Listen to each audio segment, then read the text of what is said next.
พุทธังสรณังคัจฉามิธัมมังสรณังคัจฉามิสังฆัง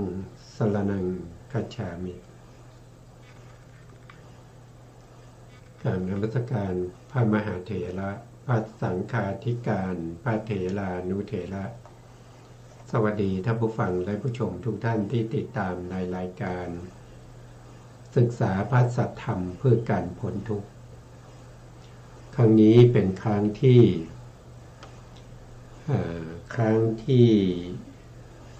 37ในเรื่องของสามัญญผลสูตรสามัญญผลสูตรเป็นพระสูตรที่2ในทีฆนิกาย10ในทีฆนิกายศีลขันธวรรคพระสูตรที่1ก็คือพรหมชาลสูตรซึ่งพระสูตรนี้เป็นพระสูตรที่พระเจ้าชาติศัตรูเป็นผู้ที่ได้เรียนถามพระพุทธองค์ในเรื่องของผู้ที่มาบวชในพระพุทธศาสนาแล้วมีอะไรเป็นผลที่พอจะให้ปรากฏได้ในภพนี้พระพุทธองค์ก็ได้ตอบคำถามมาเรื่อยๆนะจนในที่สุดเนี่ยมาถึงในเรื่องของสมาธิแล้วนะเข้าถึงตั้งแต่เรื่องของศีลมาจนถึงสมาธินะตอนนี้เราก็กำลังจะพูดถึงในเรื่องของปฐมฌานนะปฐมฌานเป็นยังไงแล้วก็มีอะไรที่เราจะพอจะศึกษาได้ในจากพระสูตรนี้อย่างไรเราก็จะไปฟังอาจารย์กันดาท่านจะเป็นผู้สาธยายในส่วนที่เป็นอัตถกถาว่าด้วยเรื่องของปฐมฌานต่อไปนะครับขอเรียนเชิญอาจารย์ครับค่ะกราบนมัสการพระคุณเจ้าพระเถรานุเถระและสวัสดีท่านที่รับฟังและรับชมอยู่ทางบ้านนะคะว่าด้วยเรื่องปฐมฌานก็ในข้อว่าเธอสงัดจากกามบรรลุปฐมฌานอยู่โสวิริเจวะกาเมหิเปปฐมัชฌานังอุปสัมปชวรหติดังนี้เป็นต้นพึงทราบว่าพระผู้มีพระภาคเจ้าตรัสเพื่อแสดงคุณวิเศษเบื้องสูงในเมื่อจิตตั้งมั่นด้วยอุปจารสมาธิและเพื่อแสดงประเภทของสมาธินั้นในเมื่อจิตตั้งมั่นด้วยอัปปนาสมาธิคำว่ากายนี้แหละอิมเมวะกายังได้แก่กรัชกายนี้คำว่าให้ชุ่มชื่นอภิสันเทติได้แก่เอิบอาบไหลไปคือทำให้มีปีติสุขที่เป็นไปในที่ทั้งปวงคำว่าเอิบอิ่มปริสันเทติได้แก่ซ่านไปโดยรอบคำว่าเต็มเปี่ยมหรือปริปูเตเลติได้แก่เต็มเหมือนสูบด้วยลมคำว่าซาบซ่านปริภรติได้แก่แผ่ไปโดยรอบคำว่ากายของเธอทั่วทั้งตัวหรือสัพพาวโตกายัสสะความว่ากายของภิกษุผู้ได้ฌานนั้นทุกส่วนไม่มีส่วนตรงไหนเลยแม้สักน้อยแม้แต่ผิวหนังเนื้อและโลหิตในกายที่มีใจครองและยังมีสันตติอยู่มีความสุขในปฐมฌานจะไม่ถูกต้อง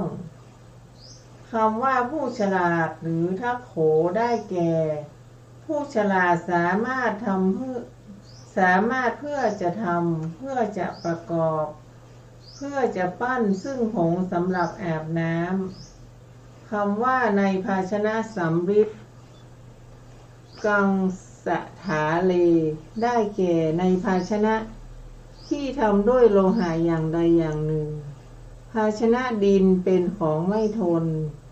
เมื่อใช้อาบย่อมแตกฉะนั้นจึงไม่ทรงยกภาชนะดินขึ้นแสดงคำว่าพรหมปริภูสกังได้แก่ลดแล้วลดเล่าคำว่าหมักไว้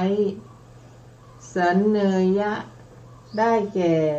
ถือถาดสำริดด้วยมือซ้ายใช้มือขวาหยดน้ำพอประมาณซ้ำๆแล้วนวดทำให้เป็นก้อนคำว่ายางซึมไปได้แก่ความเอิบอาบของน้ำแผ่ซ่านไปคำว่าจับติดกันทั่วเสนาหะปะเรตาได้แก่เอิบอาบด้วยความซาบซ่านของน้ำคำว่าทั่วทั้งหมดสันตระพาหิลาความว่าความเอิบอาบของน้ำถูกต้องพร้อมทั้งภายในภายนอกทุกส่วนคำว่าย่อมไม่กระจายออกหรือณจะปะคารติความว่ามิให้น้ำจะหยดออกทีละหยดทีละหยาดน้ำนั้นอาจวักด้วยมือก็ได้ด้วยองคุลี2-3 องคุลีก็ได้แม้ด้วยชายพกก็ทำได้ค่ะครับผมอันนี้ก็เป็นอัตถกถานะครับอัตถกถานี้ก็คือผู้ที่เข้าเป็นพระอรหันต์ในสมัยพุทธกาลคืออัตถกถาของพระไตรปิฎกนี่มีมาตั้งแต่สมัยพุทธกาลนะครับท่านก็มาอธิบายเกี่ยวกับพุทธพจน์ที่เป็นบาลีนะที่เป็นบาลีที่เกี่ยวข้องนะครับทำไมต้องอธิบายนะครับก็กลัวว่าจะเข้าใจผิดนั่นเองนะครับก็คือสมัยพุทธกาลเนี่ยเขาจะแปลบาลีเป็นบาลีนะครับเพื่อที่คนรุ่นหลังๆเนี่ยจะได้ไม่ต้องแปลผิดต่อมาเราก็แปลจากบาลีเนี่ยมาเป็นภาษาไทยนะครับมาเป็นอักษรไทยภาษาไทยเนี่ยมันก็บางทีเนี่ยความรู้สึกในสมัยพุทธกาลกับคนปัจจุบันนี้ก็ห่างกันตั้ง200 กว่า 2,600 ปีแล้วนะครับเพราะฉะนั้นก็อาจจะฟังแล้วก็จะเข้าใจยากอยู่นะครับว่าเกี่ยวข้องกับปฐมฌานอย่างไรนะครับคำพวกนี้เกี่ยวข้องกับปฐมฌานอย่างไรนะครับปฐมฌานนี้เป็นสภาวะที่จิตตั้งมั่นนะเป็นสภาวะที่จิตตั้งมั่นเวลาที่จิตตั้งมั่นเนี่ยผู้ที่เข้าปฐมฌานได้เนี่ยก็จะเป็นบุคคลที่มีความสุขนะครับมีความสุขมีความมีความเกิดปิติซาบซ่านเต็มไปนะครับเต็มไปเหมือนกับเรานะครับในขณะที่เราอยู่ธรรมดาเนี่ยนะครับอากาศร้อนๆเนี่ยถ้าเราได้น้ำเนี่ยได้ล้างหน้าล้างมือเนี่ยเอาน้ำมาลูบแขนลูบขาเนี่ยเราจะรู้สึกถึงความเอิบอาบนะความเอิบอาบของความสุขนะความสุขที่เกิดทางกายนะอันนี้คือความสุขที่เกิดทางกายแต่การเข้าปฐมฌานเนี่ยเป็นความสุขทางใจที่มาเปรียบเทียบอย่างนี้เนี่ยก็ให้เห็นเป็นรูปธรรมได้ว่าผู้ที่ได้ปฐมฌานเนี่ยเขาเอิบอาบเขามีความซัดซ่านนะครับมีความเกิดปราโมทย์ในใจนะครับมันเป็นอย่างไรนะครับมันมีความรู้สึกอย่างไรนะครับอันนี้ท่านก็อธิบายในลักษณะอย่างนี้นะครับแต่ไม่ได้เป็นเนื้อหาเป็นเรื่องนะครับแต่ตรงนี้เนี่ยท่านอธิบายแค่ตัวที่เป็น เป็นศัพท์บาลีเท่านั้นเองนะทีนี้เราก็มาดูว่าปฐมฌานเนี่ยนะครับที่ตั้งแต่เราศึกษาในครั้งก่อนเนี่ยเราพูดถึงเรื่องของนิวรณ์ใช่ไหมครับนิวรณ์นี้เป็นตัวที่มาคอยกั้นนะครับไม่ให้เราได้ฌานทีนี้พระพุทธองค์ได้แสดงไว้ในพระสูตรอื่นๆเนี่ยรวบรวมมาในพระไตรปิฎกเนี่ยก็จะมีอารมณ์ที่ทำให้เกิดสมาธิเนี่ยมีอยู่ถึง40อารมณ์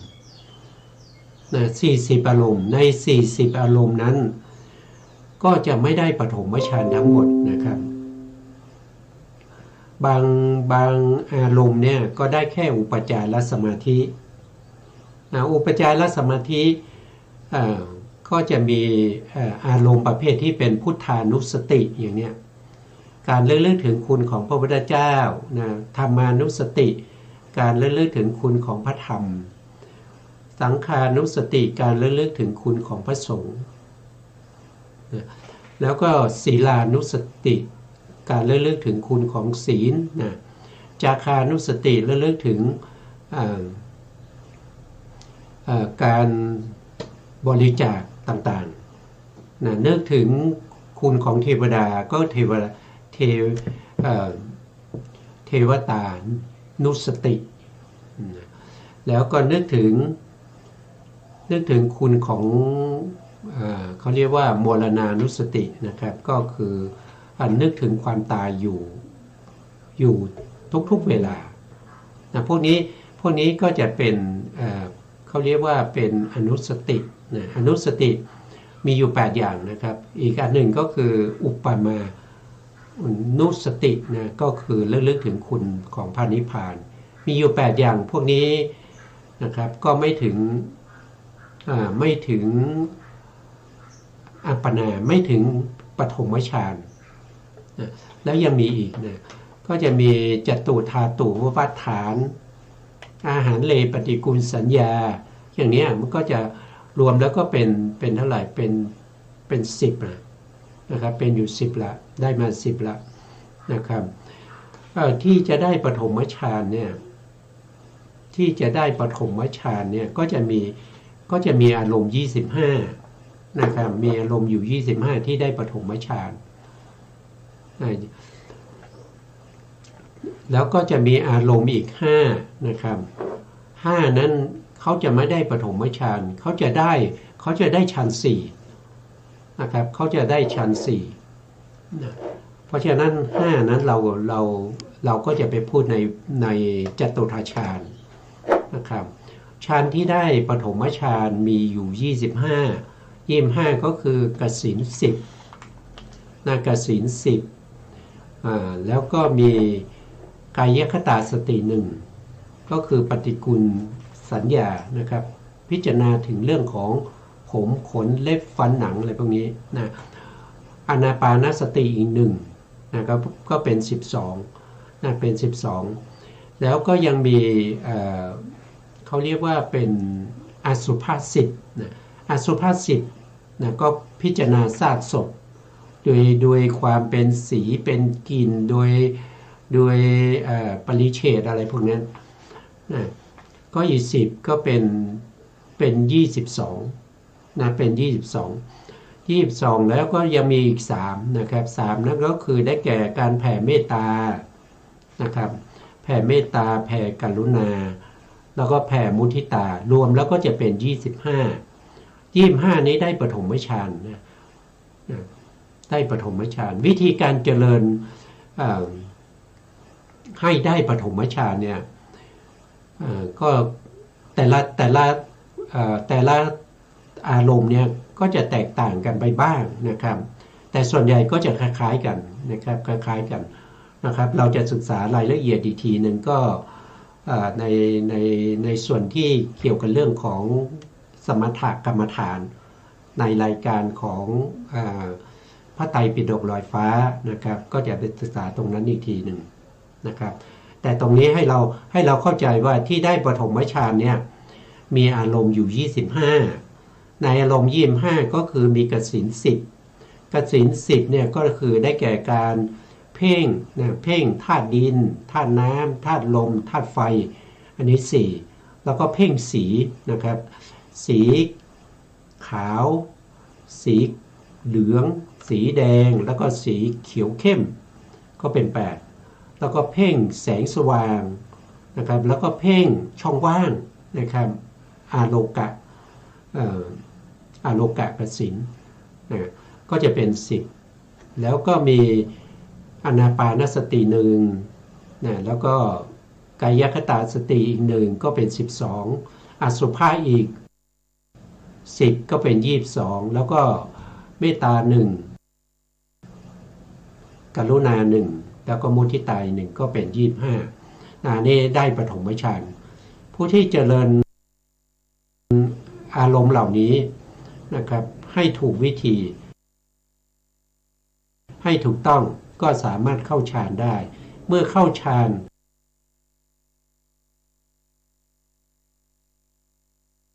นะครับก็จะอยู่เป็นสุขในฌานนั้นนะครับมีวิตกมีวิจารนะครับมีปิติมีสุขมีเอกคตาอันเกิดแต่วิเวกเกิดจากความสมาธินั่นเองความสงบในวิเวกนะครับอันนี้ก็เป็นปฐมฌานนะครับ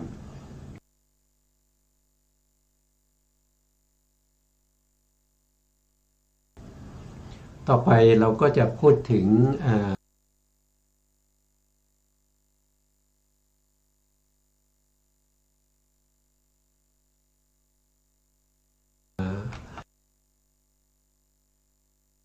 ทุติยฌานนะครับอาจารย์ช่วยสาธยายทุติยฌานต่อไปนะครับว่าด้วยเรื่องทุติยฌานอุปมาความสุขในทุติยฌานมีวินิจฉัยดังต่อไปนี้คำว่ามีน้ำปั่นป่วนหรืออัพพิโตทะโกความว่าน้ำกระจายอธิบายว่าไม่ใช่น้ำที่แตกข้างล่างแล้วรุ่งขึ้นแต่เป็นน้ำที่เกิดขึ้นในภายในนั่นเองคำว่าทางที่น้ำไหลมาหรืออายะมุขังได้แก่ทางเป็นที่มาคำว่าฝนหรือเทโวได้แก่เมฆคำว่าตามฤดูกาลหรือกาเลนกาลังแปลว่าตามเวลาอธิบายว่าทุกกึ่งเดือนหรือทุก10 วันคำว่าสายน้ำหรือทารังแปลว่าสายฝนคำว่าไม่ตกเพิ่มคืออนะปะเปเฉยะความว่าฝนไม่หลั่งคือไม่ตกข้อว่าสายน้ำเย็นพุขึ้นจากห้วงน้ำหรือสีตาวาริธาราอัพพิชิวตาความว่าน้ำเย็นทำห้วงน้ำให้เต็มเกิดขึ้นจริงอยู่น้ำที่พุ่งจากข้างล่างครั้นพุ่งขึ้นแล้วย่อมทำน้ำที่กระจายอยู่ให้กระเพื่อมน้ำที่ไหลมาแต่ทิศทั้ง4ย่อมทำน้ำให้กระเพื่อมด้วยใบไม้เก่าหญ้าและท่อนไม้เป็นต้นน้ำฝนย่อมทำน้ำให้กระเพื่อมด้วยสายน้ำที่ตกลงมาและฟองน้ำก็น้ำที่เกิดขึ้นคงอยู่อย่างนั้นแหละเหมือนเนรมิตด้วยฤทธิ์ไม่มีที่จะแผ่ไปสู่ประเทศนี้จะไม่แผ่ไปสู่ประเทศนี้ชื่อว่าโอกาสที่น้ำนั้นไม่ถูกต้องไม่มีดังนี้แลในเรื่องนี้นั้นกรชยะชะกายเหมือนห้วงน้ำ สุขที่ทุติยฌานเหมือนน้ำคำที่เหลือพึงทราบตามในที่มีในก่อนนั้นแลค่ะครับ อันนี้ก็ถ้าเรายังจำได้นะครับในส่วนที่เป็นก่อนที่เราจะมาศึกษาอัตถกถานะครับในส่วนที่เป็น